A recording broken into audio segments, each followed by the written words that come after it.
ஒரு கிராமத்தின் ரோட்டோரத்தில் ஒரு பழைய டீ கடை. அந்த கடையோட வாழ்க்கையே ராமசாமி.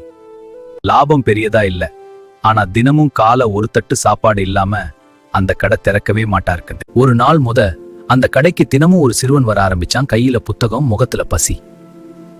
சாப்பிடும்போது மட்டும் அந்த சிறுவனோட கண்கள் எப்போதும் கலங்கும்.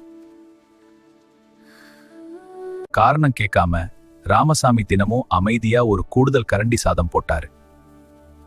ஒரு மழைக்கால நாள், கடையே சரியாக ஓடல. ராமசாமி தனியா நின்னார். அந்த நாளும் நனைந்த புத்தகத்தோடு அந்த சிறுவன் வந்தான்.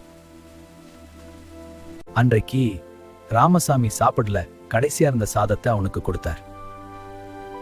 பல ஆண்டுகள் கழிச்சு அதே கிராமத்துல ஒரு மருத்துவமனை திறக்கப்பட்டது.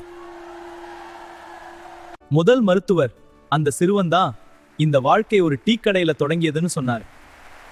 இந்த உலகத்துல பெரிய மாற்றம் செய்ய பெரிய பணம் தேவையில்லை, ஒரு பசியை தீர்க்கும் ஒரு தட்டு சாப்பாடே போதும்.